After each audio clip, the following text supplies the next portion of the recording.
Go.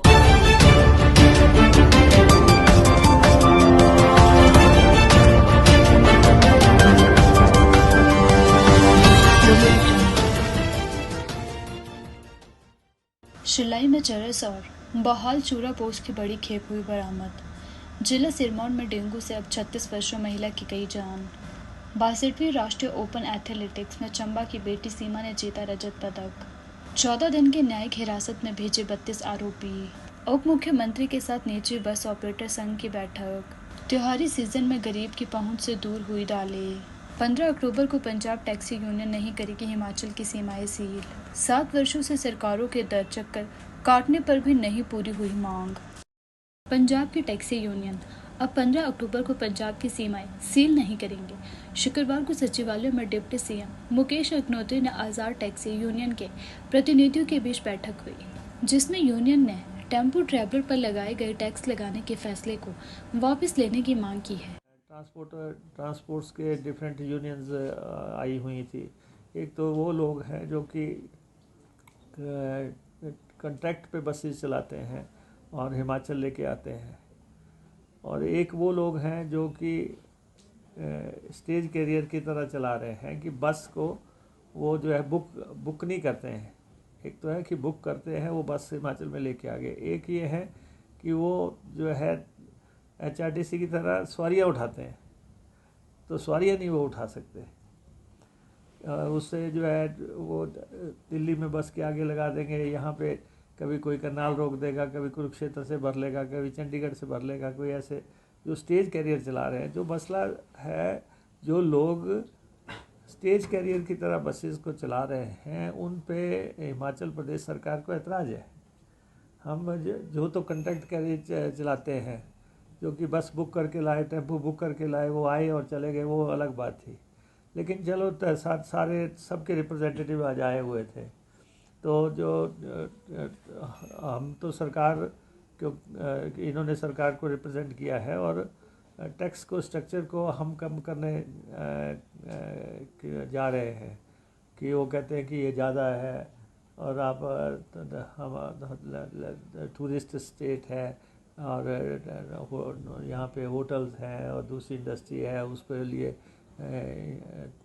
का भी मसला है। हमारे होटलियर्स भी बात रख रहे थे, तो हमने ये कहा कि ठीक है, टैक्स स्ट्रक्चर ये तो नहीं है कि हम ख़त्म कर देंगे, लेकिन ये है कि हम लिबरली जो है थोड़ा एक जो कॉन्ट्रैक्ट कैरिज लेके आते हैं उसको हम रिस्ट्रक्चर करेंगे, और एक जो टेम्पो ट्रैवलर लेके आते हैं, और खैर वो तो सिंगल दो छोटे छोटे गाड़ियां हैं 22 सीटर तक की, और उसका टैक्स स्ट्रक्चर तो हम पहले ही हमारे विचाराधीन है कि हम उसको कम करने जा रहे हैं। और थर्ड जो है, जो कि इंडस्ट्रियल एरिया में आते हैं, बद्दी बरोटी वाला आते हैं, कोई पंचकुला से आता है, कोई चंडीगढ़ से आता है, कोई कालका से आता है, और ये जो है हिमाचल प्रदेश को कतई टैक्स नहीं देते। तो हमने इनको अभी तक तो छूट दे रखी थी कि अभी आपसे टैक्स नहीं लेंगे, लेकिन अब हम सेटलमेंट जो है टैक्स में उन्होंने कहा था वो टैक्स हम देने को तैयार है, लेकिन उनकी कुछ मांगी थी जिस पर विस्तार पूर्वक चर्चा की गई है। उन्होंने कहा कि निजी बस चालकों के कुछ मुद्दे थे जिनमें से उन्हें कुछ उलझन थी, जिसे आज साफ कर दिया गया है। उन्होंने कहा कि निजी बस चालकों में यह अवधारणा थी कि 8 वर्ष के बाद बस बिकेगी, परमिट नहीं बिकेगा। उन्होंने इस तरह की खबरों को सिरे से नकारते हुए कहा कि सरकार ने अभी तक की इस तरह की पॉलिसी में कोई बदलाव नहीं किया है। देखिए, हिमाचल प्रदेश के जो प्राइवेट बस ऑपरेटर यूनियन है, उन्होंने अब समय मांगा था हमारे से, तो आज उनको मीटिंग उनके साथ की गई है, और उनके जो स्टेट वाइड जो इश्यूज़ थे उन पे डिस्कशन हुई, और मीटिंग अच्छे माहौल में संपन्न हुई। और ख़ास तौर पे एक तो उनका ये था कि उनको एप्रीहेंशंस थी कुछ इश्यूज़ पे। एक तो ये था कि जो बसेस वो बेचते हैं, तो और जो उसके ऊपर परमिट होता है, तो कहीं इसे ऐसी धारणा गई होगी या कहीं अखबारों में ऐसी बात आई होगी जिसमें ये कहा था कि 8 साल के बाद जो है बस बिकेगी, परमिट नहीं बिकेगा, और नीति में कोई परिवर्तन किया गया है। तो ऐसा अभी हमने कोई नीति में परिवर्तन नहीं किया और वही मामला अभी तक चल रहा है, और हमने उनको एश्योरेंस दी है कि हम उनके कोई हितों से कोई हमला नहीं कर रहे हैं। सरकार रोज जनता की जेब पर मार करने वाले निर्णय लेती जा रही है। भाजपा मीडिया सह प्रभारी प्यार सिंह कंवर वह सुदीप महाजन ने शिमला से जारी बयान में कहा कि त्योहारी सीजन होने के बावजूद उचित मूल्य की दुकानों में दालों के मूल्य में वृद्धि करना सरकार की संवेदनहीनता को दर्शाता है। सरकार महंगाई के मामले में विफल होती हुई नजर आ रही है। त्योहारों के समय में यशस्वी प्रधानमंत्री मोदी जी ने सिलेंडर के रेट में 300 से 400 रुपए की राहत प्रदान करके आम व्यक्ति को महंगाई से राहत देने का काम किया है।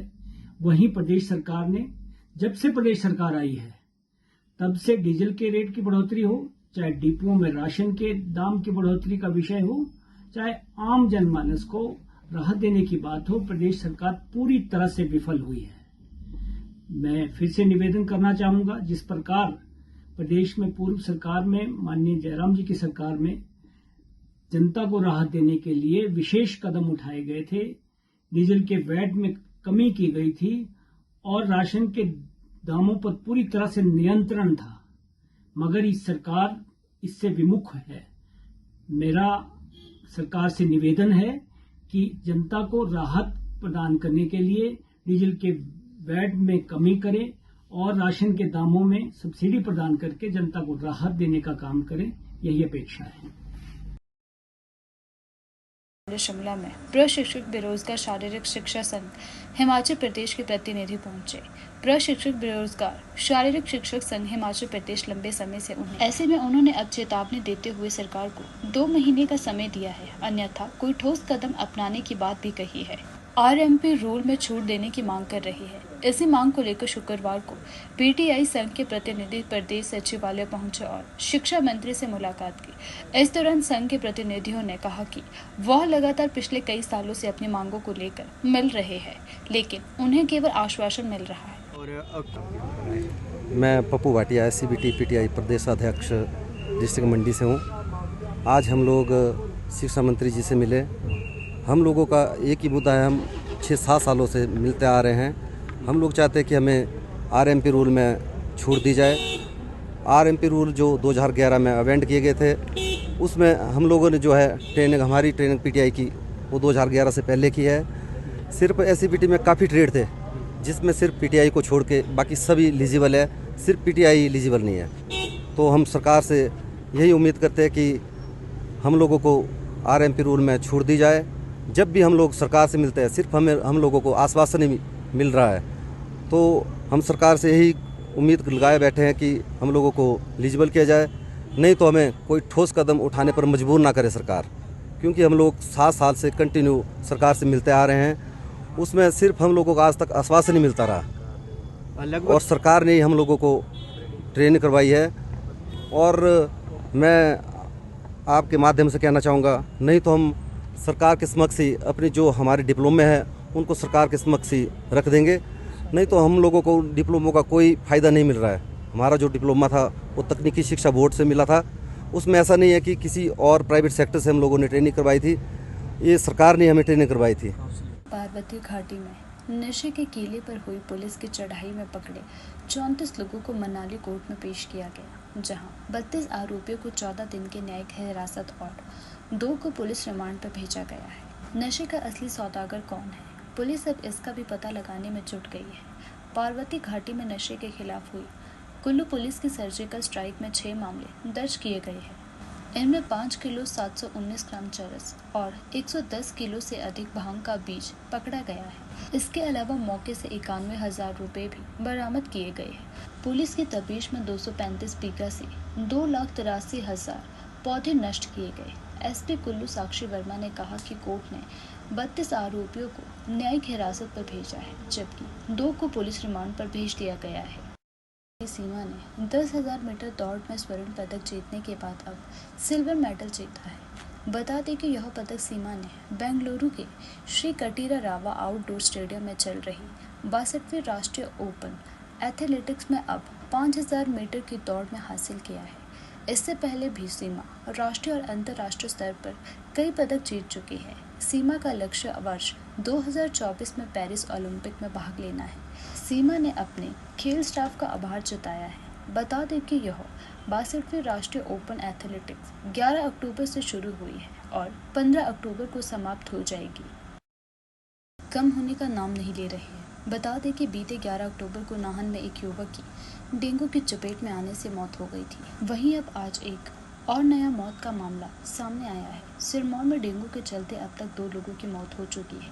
जानकारी के मुताबिक आज पांवटा साहिब की रहने वाली 36 वर्षीय रितु शर्मा पत्नी नरेंद्र शर्मा की डेंगू की चपेट में आने से मौत हो गई। बता दें कि महिला हरियाणा के मौलाना मेडिकल कॉलेज में उपचाराधीन थी।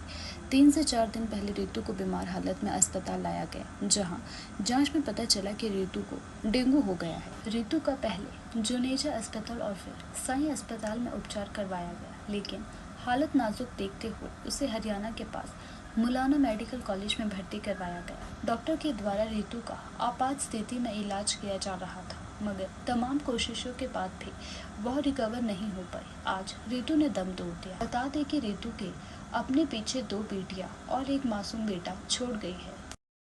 टीम ने नशे के खिलाफ बड़ी कार्यवाही करते हुए 2 मामलों में 2 व्यक्तियों को गिरफ्तार किया है। पहला मामला उपमंडल शिलाई से सामने आया है, जहां पुलिस ने गुप्त सूचना के आधार पर एक व्यक्ति से 2.460 ग्राम चरस बरामद की है, जिसके बाद पुलिस ने आरोपी के खिलाफ शिगाई पुलिस थाना में मामला दर्ज किया है और उसे गिरफ्तार किया है।